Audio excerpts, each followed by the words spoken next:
தளபதி தொண்டர்கள், நண்பிகள் எல்லாருக்குமே வணக்கம். ஒரு வழியாக டிசம்பர் 4ஆம் தேதி பர்மிஷன் கேட்டிருக்காங்க மக்கள் சந்திப்புக்கு. நாட்கள் தள்ளி போகலாம், டேட்டு மாறலாம்.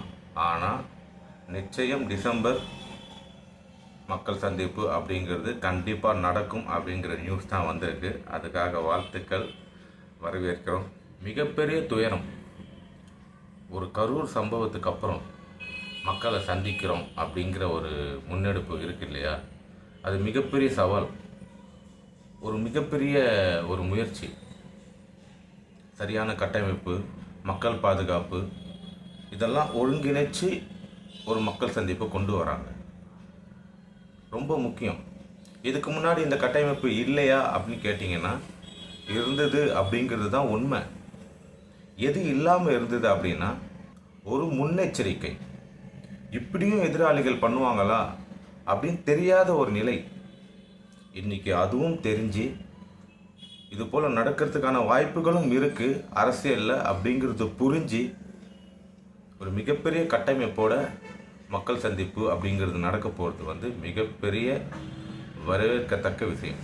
இந்த வீடியோ குறிப்பாக என்ன பேச போகுது அப்படின்னா, நேற்று வரைக்கும் விஜய் சாருக்கு ஆதரவாக பேசியிருந்தவங்க இன்னைக்கு எதிராக பேசுகிறாங்க அப்படிங்கிற வருத்தம் மக்கள் மத்தியிலையும், ரசிகர்கள் மத்தியிலையும், தொண்டர்கள் மத்தியிலையும் ஒரு ஒரு ஒரு அதிர்ப்பு ஏற்படுத்தியிருக்கு இல்லையா?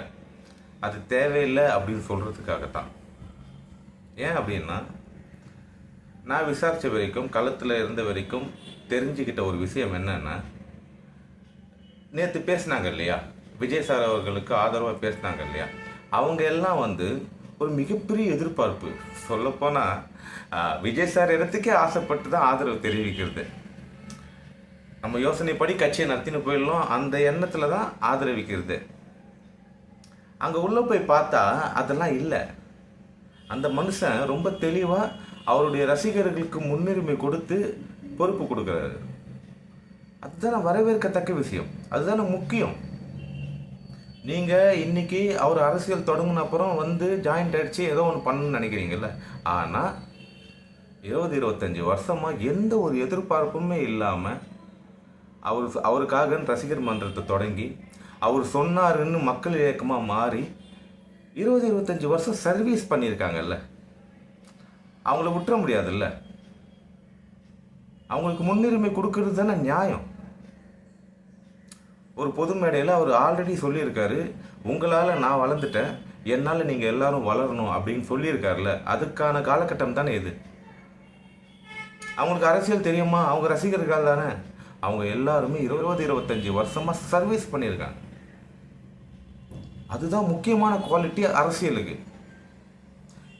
மற்ற விஷயங்கள் எல்லாரும் சமாளிக்கிறது, எதிர்காலிகள் சமாளிக்கிறது, டிபேட்டில் உட்காந்து பேசுறது, இதெல்லாம் கற்றுக்கலாம். ஆனால் அடிப்படை சர்வீஸ் மைண்டு, அதுக்கு அவங்க பழக்கப்பட்டிருக்காங்கல்ல, அதான் ரொம்ப முக்கியம். விஜய் சார் அவங்களுக்கு தான் முன்னுரிமை கொடுப்பாரு ஃபஸ்ட்டு. மற்றவங்களுக்கெல்லாம் உங்கள் செயல்பாடுகளை வச்சு கொடுப்பாங்க. அதுக்குள்ளே வெளியே கத்துறீங்க, அதுக்குள்ளேயே திட்டுறீங்க. என்ன மாதிரியான ஆட்கள் நீங்கள் தெரில. நான் சொல்ல தொண்டர்கள், ரசிகர்கள் எல்லாருமே மனசை தளர விடாதுங்க. அவங்க இப்போ வருவாங்க, போவாங்க.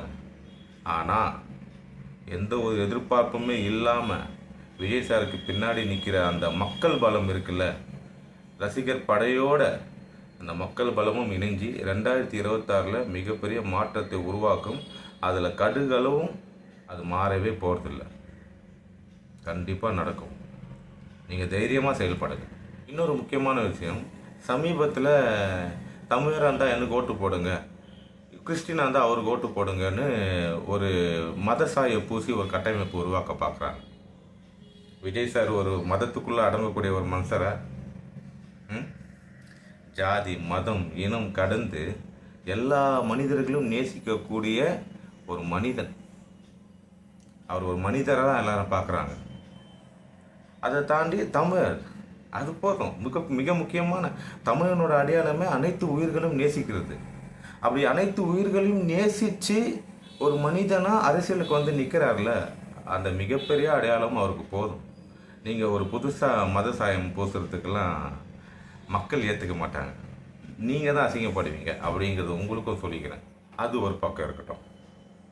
இன்னொரு முக்கியமான விஷயம் என்னன்னா, அவர் அவர் வந்து ஒரு ஒரு நடிகர் தானே. ஒரு நடிகர், ஒரு மிகப்பெரிய நடிகர், ஒரு மக்கள் பலம் பெருசாக வச்சிருக்க நடிகர் அரசியலுக்கு வரும்போது ஏன் இங்கே இருக்க அரசியல் கட்சிகள்லாம் அவரை எதிர்க்கிறாங்கன்னு தெரியுதா உங்களுக்கு? அது புரிஞ்சுக்க முடியுதா? ரொம்ப சிம்பிள். இன்றைக்கி இருக்கிற அரசியல் கட்சிகள், திராவிட கட்சிகள், எல்லா கட்சிகளுமே அந்த கட்டமைப்பு அப்படிங்கிறது வந்து ஏதோ ஒரு வகையில் மதத்தாலேயோ, ஏதோ ஒரு வகையில் இனத்தாலேயோ, ஏதோ ஒரு வகையில் ஜாதியத்தாலேயோ கட்டமைக்கப்பட்டிருக்கு. அதனால தான் ஜாதியை அடிப்படையாக வச்சு பொது தொகுதியை ஒதுக்கப்படுது. அப்போது சினிமா ஒரு நடிகர் அப்படின்னும் போது, அதுவும் மிகப்பெரிய மாஸ் க்ரௌடு வச்சிருக்க ஒரு மனுஷன், இது ஜாதி, மதம், ஈனம் எல்லாத்தையும் கடந்து ஒரு இடத்துல, ஒரு தியேட்டர் அப்படிங்கிற இடத்துல ஒருங்கிணைச்சு உட்கார வைக்கிற ஒரு ஆள் இல்லை. அப்படி ஒரு மனுஷன் அரசியலுக்கு வந்துட்டா, அதே நிலையை கொண்டு வந்துட்டாருன்னா ஃப்யூச்சரில் இவங்க நிலைமெல்லாம் என்ன ஆகுன்ற ஒரு பயம் இருக்கும்ல. அந்த பயத்தோட வெளிப்பாடு தான் இவருக்கு வந்திருக்கக்கூடிய அந்த எதிர்ப்பாலை அப்படிங்கிறது. மக்கள் ரொம்ப தெளிவாக இருக்காங்க. இவர் தான் நமக்கு வேணும், இந்த பிரிவினையே பார்க்காத ஒரு தலைவர் தான் தமிழ்நாட்டுக்கு வேணும் அப்படிங்கிறதுல மக்கள் தெளிவாக இருக்காங்க. இவங்கெல்லாம் நம்ம கண்டுக்க வேண்டிய அவசியமே கிடையாது.